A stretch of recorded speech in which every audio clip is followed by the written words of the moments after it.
Ayan. Okay, so these are 12 problems. So try nating isolve lahat, no? Para ano kayo, guided or praktisado kayo pagdating sa ating darating na exam. So question number 1, calculate the density of a chlorine gas at STP. So tandaan natin pag STP, ito binanggit ko to rin kanina, di ba?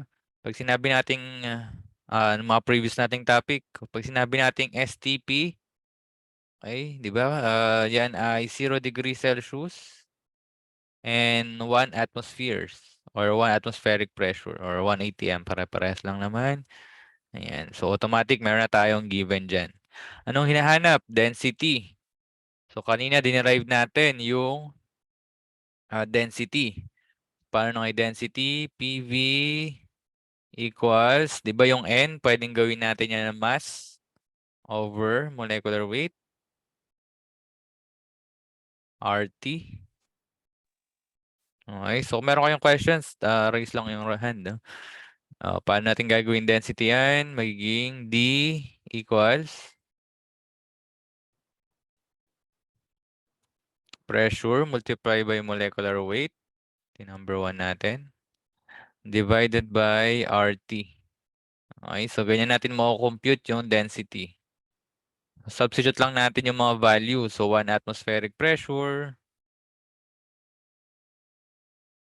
times molecular weight. So ano ba yung molecular weight natin? So may given dyan, yan daw ay chlorine gas.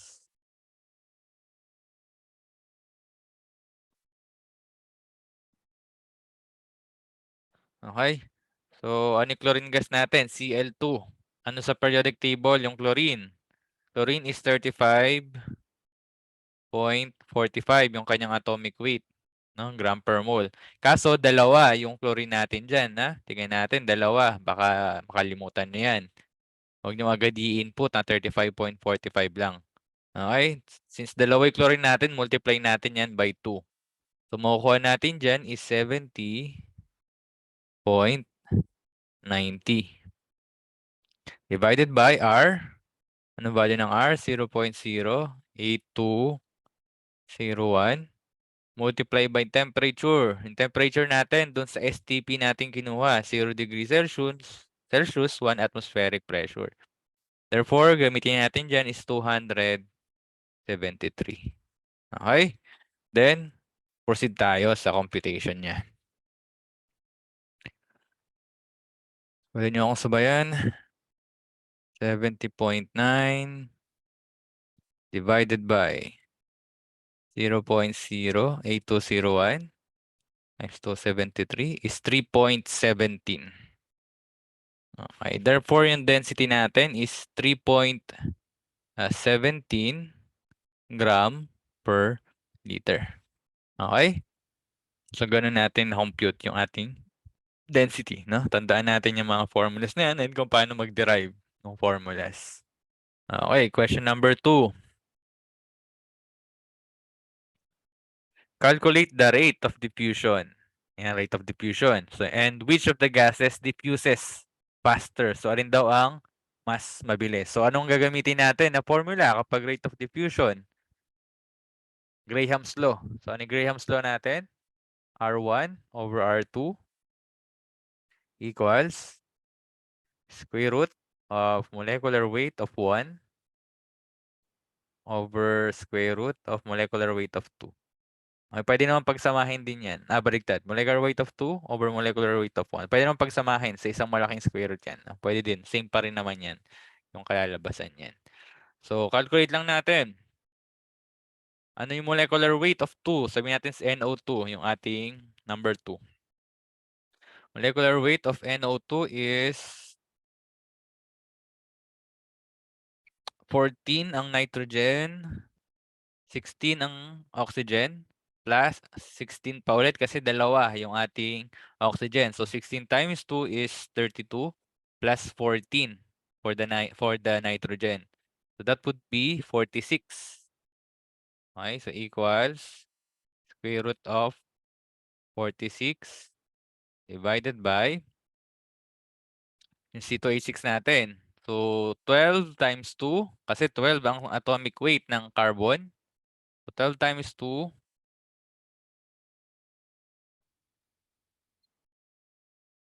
asa na tayo? 12 times 2 plus 4. 4 na hydrogen. So, 4 times 1.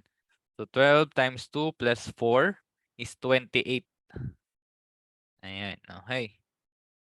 Next step, divide natin yung dalawang value. 46 divided by 28 is 1.64. Then, kunin natin yung square root. Square root ng sagot natin is 1.28. So, R1 over R2 equals 1.28. So, sino yung mas mabilis sa kanilang dalawa? So, itaas lang natin tong R2. Therefore, R1 equals 1.28 of R2. Ano na nga yung 2 natin? Yung 2 natin ginawa kanina is NO2. So, therefore, mas mabilis yung C2H6 natin compared kay NO2. Bakit? Ito, sinabi ko na to nung discussion natin on Graham's Law. Kapag more than 1, etong nakadikit na yan, ibig sabihin, mas mabilis si R1. Bakit? Kasi imumultiply mo pa yung rate ni R2 doon sa factor natin. Pero kung less than 1 to, halimbawa 0.9, 0.8, ibig sabihin, mas mabagal si R1 kaysa kay R2. Okay?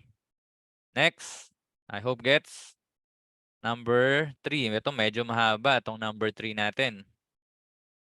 20 gram of chlorine, 34 gram of CH4, 27 grams of N2O. Nilagay daw sa isang container. Tapos sinukat yung pressure niya, 7 atmospheric pressure yung nakuha. The question is, what are the partial pressures exerted by the three gases? So partial pressures yung hinahanap dito. Okay? Ibig sabihin, ano yung gagamitin nating formula? Dalton's law of partial pressure. Mahaba yung formula niyan. Ano yung formula ng Dalton's law? P total equals PA. Ayos sumulat. PA plus PB and so on. Since tatlo, itong ating example, hanggang PC tayo. So, ano yung step by step natin gagawin? Una, yung grams, gagawin muna natin na moles. So, 20 grams. Okay, convert natin papuntang moles. Same with 34 grams. Okay. And 27 grams.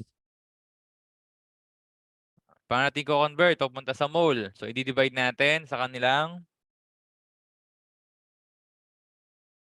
Walang, nag-chat ang aking...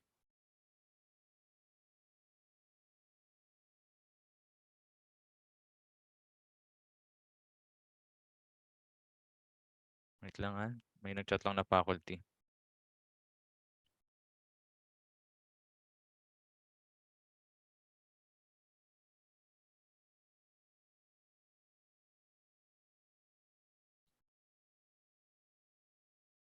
Okay.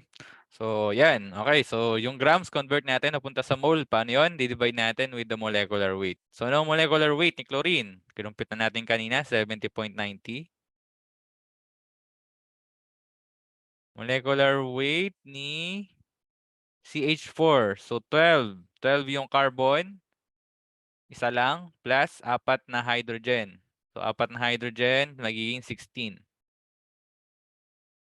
Next, N2O. So, N2O, so nitrogen, dalawa. So, 14 na atomic weight niya, nasa periodic table, times 2 plus 16.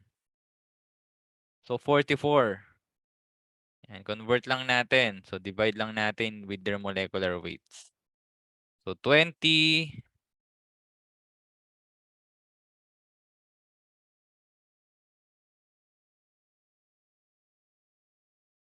Wait, no? Meron kasi kaming meeting mamaya.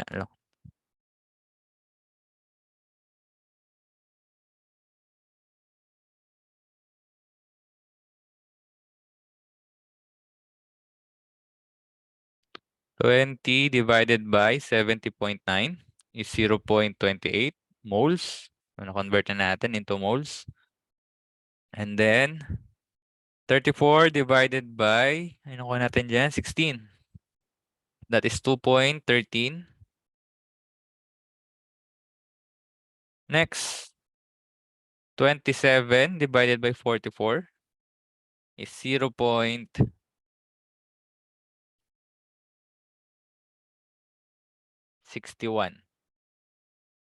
Okay, so yan yung mga number of moles natin. The next step is kunin natin yung total. Bakit kailangan yung total? Para kasi mahanap yung partial pressures, kailangan nyo ng mole fraction. Ano yung mole fraction?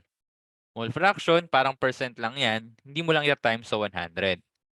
Therefore, so 0.28 plus 2.13 plus 0.61. So 3.02. Next step, i-divide natin each nung nakuha nating moles dito sa total para makuha natin yung mole fraction. Therefore, 0.28 divided by 3.02, 2.13 divided by 3.02, saka 0.61 divided by 3.02. Yung mole fraction na yan, ita-times natin doon sa total pressure. So 7 atmosphere. 7 atmosphere. Multiply natin to 7 atmosphere. 7 atmosphere. Okay, so 7 times 0.28 divided by 3.02 is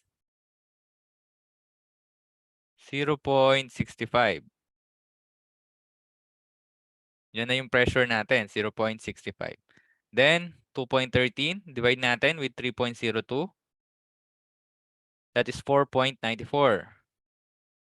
And lastly, 0.61.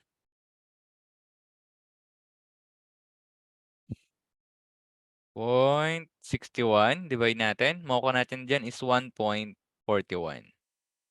Ayan. So, yan na yung partial pressures natin nung each individual na components ng ating gas. Okay, medyo mahaba no, yung formula niya. Pero ano naman yan, 3 points kung sakali. No? Sabi mo sa exam, 3 puntos na yan pag pinakompute sa inyo. Okay, so that is number 3. Proceed tayo sa number 4.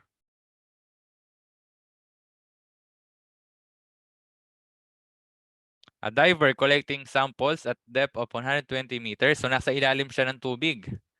Diver. Nag-exhale daw siya ng bubble. Yan, huminga siya.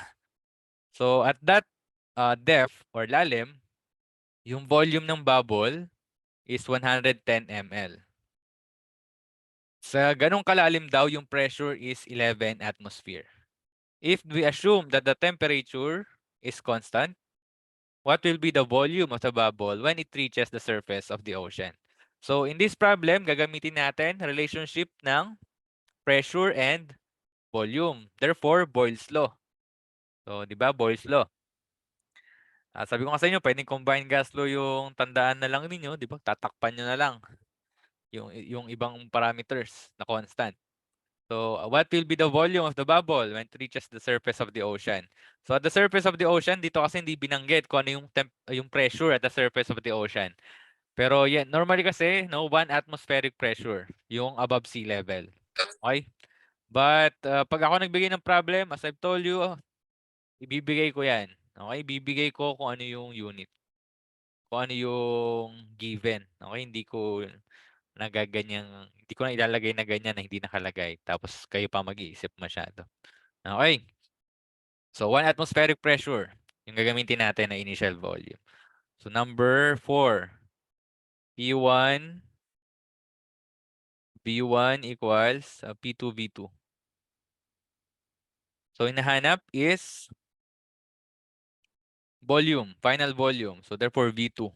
So, V2 equals P1 V1 over P2. So, pressure. Initial pressure natin, yung nasa ilalim. Okay, 11 atmospheric pressure. Okay, so in solving problem, babasahin nyo mabuti kasi baka mamaya mamali kayo ng unawa, no? Volume is 110 ml. Okay, hindi porket may 120 dyan, yun ay gagamitin nyo, no? Kasi hindi naman volume yung meters. Ayan, baka bigla yan yung gamitin ninyo. So, for gas law, empirical laws, okay, ang mahalaga magkaparehas yung units, 'di ba? Hindi naman kailangan i-convert mo into liters. Depende na lang kung yung isang volume is liters or liters yung hinahanap. Okay? Pressure 2 natin is 1 atmospheric pressure. So, yun nga, no, at the surface of the ocean, 1 atm kasi yan normally. Okay, so, ano yung volume natin? Final volume natin is 11 times 110, 1,210 ml. Okay? Since ml, wala namang sinabi kung anong volume yung hinahanap, okay, ml na natin. Wala na tayong i-convert pa. Okay, so observe natin. Diba, ang pressure at volume, ano relationship nila? Inversely, kapag bumababa yung pressure, ano nangyayari sa volume? Tumataas. Diba? In this example, from 11 atmospheric pressure, tumaas into 1 atmospheres. Diba? Tumaas siya to 1 atmosphere. Ay, bumaba siya in 1 atmosphere rather. Bumaba. Ibig sabihin, since inversely proportional yung pressure and volume, dapat tataas yung volume mo. So, from 110 naging 1,210 ml tayo. Okay? Next natin, number 5. An anesthesiologist. Yan. So, may isang operation. Yung 20 degrees Celsius na gas nilagay sa katawan ng tao. So, yung katawan ng tao nasa 37 yan, 'di ba? 37 degrees Celsius. Yun yung normal range natin ng temperature. So, what is the change in volume in milliliters of a 1.2 liter of gas as it goes from room temp to body temp? Ayan. So, yan yung sinasabi ko sa inyo. Ang tanong dyan, what is the change in volume in milliliters?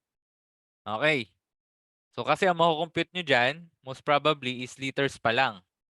Kaso ang tanong, milliliters. So, kailangan yung i-convert into ml. Ayan. Okay. So, pwede namang sa umpisa or sa dulo kayong mag-start kapag mga empirical yung usapan natin. Ano, maliban lang dun sa ideal gas law. Okay. So, ano yan? Relationship between volume and temperature. So, that is, ano yan? Charles' law. So, V1 over T1 equals volume 2 over temperature 2. Volume 1 natin, ano yung initial volume natin? 1.2 liter. So, 1.2 liter initial volume. Final temp is 37 plus 273. Ayan, sinasabi ko again.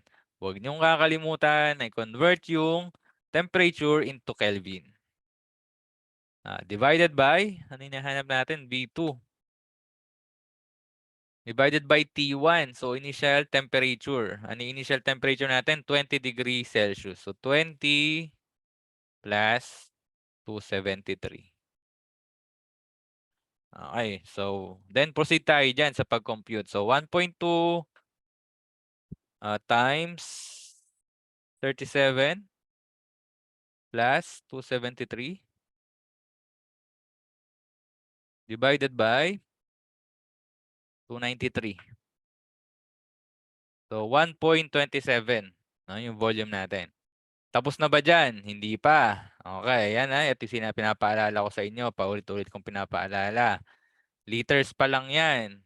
Baka nakalimutan, nakaligtaan. Doon sa problem, tignan. Mabuti kung ano hinahanap. What is the change in volume in milliliters, in ml? So, kailangan mo i-convert into ml yung 1.27 liters. So, pag sinagot nyo is 1.27 liters, mamamali na kayo kasi ml yung hinahanap sa atin. So, convert mo ito ml. So, 1, 2, 3. Therefore, 1,270 ml. Okay, so yan yung, excuse me, yan yung final answer natin. Okay, I hope ay malinaw. Okay, dyan kasi minsan namamali eh. Kahit sure ka sa ginawa mo, sure ka naman sa pinag-i-input mo na data, na mali ka pa din. Di ba nagtaka ka? Feeling ko perfect ko yung exam eh. Bakit mali ako? Yung pala, hindi mo binasang mabuti yung tanong. Oo.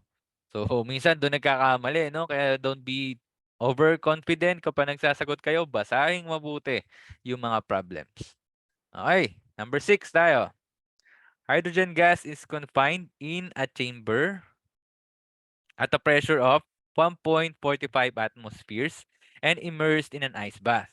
What is the final pressure of the gas if the temperature rises to 212? So, ano yung kanyang change? Pressure and temperature. So, this is Gay-Lussac law. Ba? Gay-Lussac law? Ano Gay-Lussac law? Number 6 tayo. Gay-Lussac law is P1 over T1 equals P2 over T2. Ano yung hinahanap dyan? Final pressure. So, P1 multiply by T2 over T1 equals sa pressure 2. Okay? Then, input lang natin yung mga data natin. Pressure 1. What is pressure 1? Ano tayo? Number 6. Initial pressure natin is 1.45. Ano yung final temperature? 212. 212 plus 273. So, pwede naman, i-convert nyo muna bago nyo i-input dito. Kasi baka mamaya, baka yung calculator nyo, hindi siya i-PEMDAS. Okay? Kasi meron kasing mga ganong calculator eh. Hindi niya automatic na pine-PEMDAS. So, mali kayo pag ganun. T1? What is T1? Wala. Walang given na T1. Ako, patay ka na naman. Wala kang mailalagay. So, ano yung temperature 1 natin? Sabi dyan, 1.45 atmosphere in-immerse in an ice bath. So, ibig sabihin, nandun siya sa ice bath. So, ano mangyayari sa kanya? Ano mangyayari sa temperature niya? Magiging katulad nung sa ice. Ano yung temperature ng ice? 0 degree Celsius. Therefore, 0 degree Celsius plus 273. Okay. So, we can proceed sa pag-compute niyan. So, 1.45 multiply by 273 plus 212, no? Divided by 273. So, ang sagot dyan, 2.58 atmosphere. Okay, 2.58 atmospheric pressure. Okay? Sorry. Excuse me. So, that is number 6. Ayan, nakakalahati na tayo. Okay. Number ano tayo? Number 7 naman.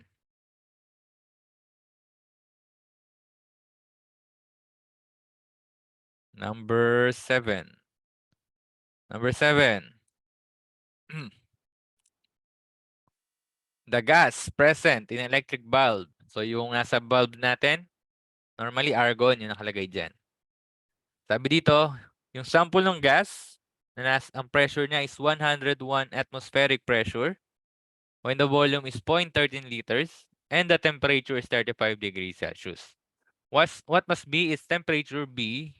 What must its temperature be if its volume becomes 200 ml and its pressure is 99 atmospheres? So, kung titingnan niyo yung problem, di ba? Tingnan niyo yung mga given. Given dyan, may given dyan na pressure, may given dyan na temperature, and may given na volume. May nagbago ba sa kanilang lahat? Lahat sila nagbago. Walang constant. Therefore, gagamitin na natin dyan is combined gas law. So, ano yung combined gas law? P1, V1 over T1 equals P2, D2 over T2. Okay, so ano hinahanap? What must be its temperature? So, temperature 2 yung hinahanap. Okay. So, T2 equals P2 V2 T1 over P1 V1. So, substitute lang natin yung mga values. P2 V2. Ano yung final temp natin. 99. Volume, 200 ml. Temperature, initial temperature natin. Okay, initial temp is, saan? 35 plus 273. Divided by P1, V1. So, ano yung P1? 0.13. Ayan, magkaiba yung, magkaiba yung unit. So, pag ganyan, di ba, sabi ko, pagkaparehasin ninyo. So, convert nyo muna into ml. Okay? So, hindi to sa ano to ha? Combined gas law to ha? Pero kapag ideal gas law, fix tayo, napapunta sa liters palagi. Okay? So, convert natin into ml, yung initial volume. Saka, yung pressure natin is 101. Okay, so ang final temp natin is 464. Okay, 0.46 kung gusto nyo pa na merong decimal point. 464 Kelvin. Ngayon, yan ay sagot. Pero kung halimbawa, ang pinahahanap ay in degree Celsius, i-convert nyo pa papunta, pabalik sa degree Celsius. So pag i-convert nyo papunta ang degree Celsius, ima-minus nyo naman yung 273. Okay, that is number 7. Next natin. Number 8. Sayin natin. Carbon dioxide gas is the gas produced during the process of respiration. So pag umihinga tayo. Calculate the volume in liters occupied by 1.5 moles of carbon dioxide at STP. So STP na naman. PV equals nRT. Ano yung hinahanap? Volume. So volume equals nRT/P. Next, ilang moles? 1.5 multiply by R multiply by STP. So STP natin 0 degrees Celsius yan. Diba? Then pressure is 1 atmospheric pressure. So 15 times 0.08201 times 273. So makukuha natin dyan na volume is 335. Okay? 335 liters. O yun, yung ganun yung nakakuha natin na volume. Okay? Ay, naka-15 pala ako, hindi pala ako naka 1.5 na mali. Ayun, 33 lang pala. 33.58. Ayan, hindi ko pa napindot yung decimal point. Okay? So, ganun lang naman yung pag-compute sa kanya. Liters. For number 8. Next tayo, number 9. Number 9. Ito, medyo mahaba. The label in a cylinder of an inert gas became ineligible. So, hindi na raw mabasa. Ngayon, para malaman nila kung anong gas yun, nag-measure sila. So, ano measure nila? So, yung 12 liters doon sa gas, nilagay in a gas bulb na merong volume na 250 ml until the pressure was 700 mmHg. The sample upon weighing becomes 0.3762. Unang tanong, what is the molecular mass of the gas? And yung pangalawang tanong, excuse me, what is the name of the inert gas? Okay, so PV NRT ulit tayo. PV equals nRT. So ano yung N? N is mass over molecular weight. Tama, hinahanap natin kasi ay molecular weight. So PV equals mass over molecular weight multiplied by RT. Okay, so molecular weight is equal to mass times RT divided by PV. Yan, pwede nating i-compute. May given na mass, 0.3762.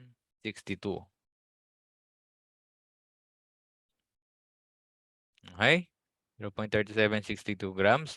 Multiply by 0.082. A201 multiply by the temperature. Ano yung temperature natin? Ako, walang sinabi dito. So, approximate tayo dyan ng 25 degrees Celsius kasi yun yung room temp. No? Kasi nasa room siya eh. So, 25 degrees Celsius plus 273 divided by pressure natin. Alin yung gagamitin natin? Yung 12 liters ba o yung 250 ml? Diba? So, gagamitin natin dyan, of course, is yung 250 ml. Bakit? Kasi ito na yung, dito mo na nilagay yung gas eh, saka mo sinukat yung pressure. So, ibig sabihin, ito yung volume mo. Again, in ideal gas equations, kailangan naka-liters. Diba? Kailangan naka-liters yung ating unit. So, i-convert natin into liters itong 250 ml. Therefore, that would be 0.25 liters. Multiply by, anong pressure natin? 700 mmHg. So, we need to convert this to atmospheric pressure. So, 700 mmHg, convert natin into atmosphere. Yan, sinabi ko na kanina, di ba? Ano yung conversion factor niyan? 760. Okay. So, 700 divided by 760. That is 0.92. Okay. Then, pwede nating i-substitute dito. We can now compute for the molecular weight. 0.3762 times 0.08201 times 25 plus 273 divided by 0.25 divided by 0.92. So, nakuha dyan is 39.97 yung molecular weight. Sabi dyan, inert gas daw yon. Ba, inert gas yung ano sa container natin. So, tingnan mo sa periodic table. Ano yung inert gas na may ganitong molecular weight? Kung titignan nyo yan, argon. Argon yung pinakamalapit dyan, nasa 39.95, parang ganun. So, argon, yung ating unknown na gas. No? Ganun yung magiging computations natin dyan. Okay, I hope ay malinaw. No? Pero sa exam ay hanggang sa molecular weight lang, parang hanggang sa molecular weight lang naman nakita ko na computation sa exam. So, tandaan natin yung mga formulas na yan. Number 10. Ayan, malapit na tayo matapos. A graduate of MIT, nakapag-synthesize daw siya ng isang gas, compound of fluorine and oxygen. And nakita na yung molecular mass na 67.45 moles. Pag in-isolate mo at 36 degrees Celsius and 2.88 atmosphere. He believes that the compound is fluorine dioxide. So, calculate the density of the gaseous compound. So, density ulit. Ayan. Sana naman matandaan na ninyo yung density. Paano computein again ang density? O, derive natin ulit. PV equals mass divided by molecular weight. Kasi ito yung N natin times RT. Density niya, paano? Dali natin to sa kabila, itong molecular weight. The PV times molecular weight equals MRT.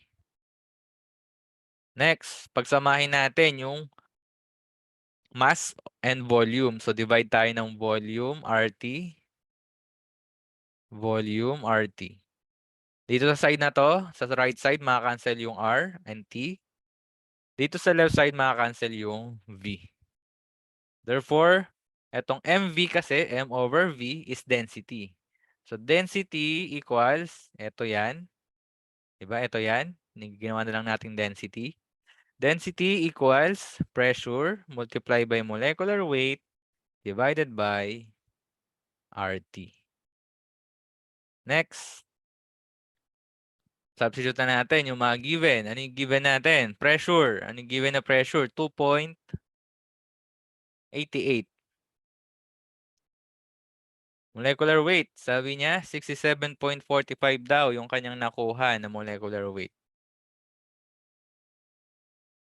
Divided by R, 0.08201. Multiply by the temperature. Ano yung temperature? 25 degrees Celsius. So 25 degrees Celsius plus 273 equals ilan yan? 298 Kelvin. Okay? Then, proceed tayo sa computation. So, 2.88 times 67.45 divided by 0.8201.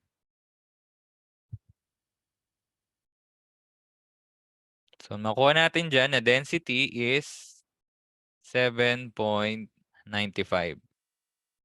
gram per liter. Okay? Gram per liter kasi matitira dyan pag nilagay nyo lahat ng units. Pati yung units ng ating R constant. Okay? So, ganoon. Ganoon natin nahanap kung ano ba yung pressure niya. Ay, ano ba yung kanyang density? By using the ideal gas equation. Okay? Proceed tayo again. Number 11. Suppose you want to fill a pressurized tank with a volume of 5 liter and rich air to use in diving. And you want the tank to contain 50 grams of oxygen and 150 grams of nitrogen. If the temp is 25 degrees Celsius, what must be the total pressure gas in the tank B? So for number 11, consider pa rin natin as ideal gas. But ano yung formula natin sa ideal gas? PV equals nRT. Merong pressure na given? Yun yung hinahanap. Nasa atin, total pressure. Meron bang volume na given? Meron, 5 liters. Merong R, syempre merong R, constant yan, di ba? Temperature, meron, 25 degrees Celsius. So, may moles ba na given? Ayan, so walang moles na given. Ang given dyan, oxygen, saka nitrogen, na gas. Di ba, nakagas? Ay, nakagas, gas sila na naka-mass lang. Timbang, hindi moles. Therefore, kailangan mo natin silang i-convert into moles. Then, add natin yung total moles natin. So, 50 grams of oxygen. Saka, 150 grams of nitrogen. Convert natin papunta ng moles. So, oxygen. Oxygen is 32. 16 yan sa periodic table. Pero again, dalawa kasi. Okay, dalawa kasi yung ating atom sa oxygen gas, kaya 32. N2, yung atin namang N2 nitrogen gas is 14 times 2, that is 28. Then, let's proceed. So, 50 grams divided by 32. Meron tayong 1.56 moles of oxygen gas. Then, 150 grams divided by 28 is 5.36. Total natin yan, 1.56 plus 5.36, 6.92 yung total moles natin. So, yan yung gagamitin nating number of moles dito sa ating equation para makuha yung pressure. So, pressure again is nRT over V. Okay. So, ilan yung number of moles natin? 6.92.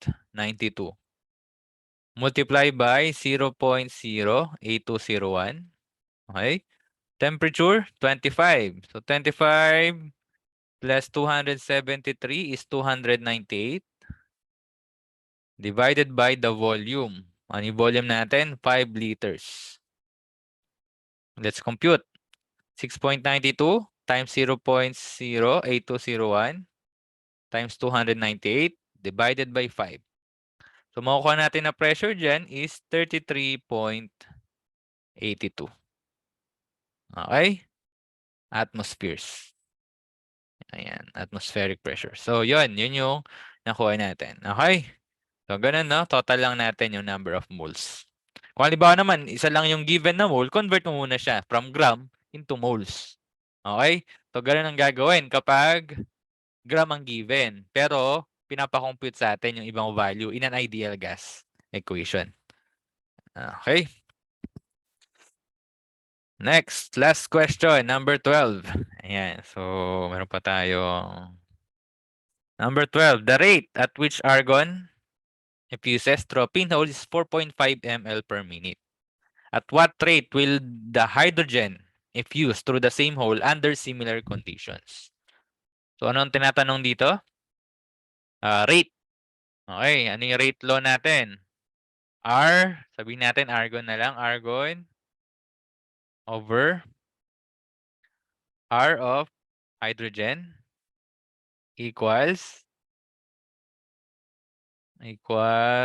square root of molecular weight of hydrogen over molecular weight of argon. Okay. Next step. Yung argon may given na rate, so pwede mo siyang i-substitute. Kanina kasi yung mga example natin, walang mga given na rate, di ba? So 4.5 ml per minute divided by RH2 or R of hydrogen. Square root of, ano yung molecular weight ng hydrogen? 2. Ano yung molecular weight ng ating argon? Nasa 39.95. Next, divide natin yan. 2 divided by 39.95. Kung natin square root. So, square root niyan is 0.22. Okay, next. So, ang hinahanap RH2 ay nasa ilalim siya. Pwede naman i-convert nyo na agad dun sa unang step pa lang, pero pwede namang pag na-compute nyo, saka nyo itaas siya. So, itaas mo doon, multiply mo doon pataas, magiging 4.5 is equal to 0.22 times R of hydrogen. Next, kasi R hydrogen yung tinatanong rate ng hydrogen. So, divide natin both side by 0.22. 0.22. Cancel out. So, R of H2 is equal to 4.5 divided by 0.22. So, 20.11 ml per minute. Ano yung rule natin sa diffusion or the Dalton's law? Ang sinasabi dyan, kapag tumataas yung ating molecular weight, bumabagal. Di ba? Bumabagal yung ating compound. So, for this example, tingnan natin. Bumagal ba siya? From 4.5 yung argon, yung hydrogen, 20.11 yung nakuha natin. Sino mas magaan sa kanila? Mas magaan si hydrogen kasi 2 lang yung kanyang molecular weight. Unlike kay argon na 39.95. Ayun. So, ganoon, no? Yung pag-compute natin. Ayan. So, most probably, ganito rin siguro yung mga lalabas na tanong in the exam. And I really hope na mataas, no, yung makuha ninyo. Basta aral lang kayo mabuti and reviewin nyo, no, itong mga diniscuss ko. Tap ko lang yung sharing.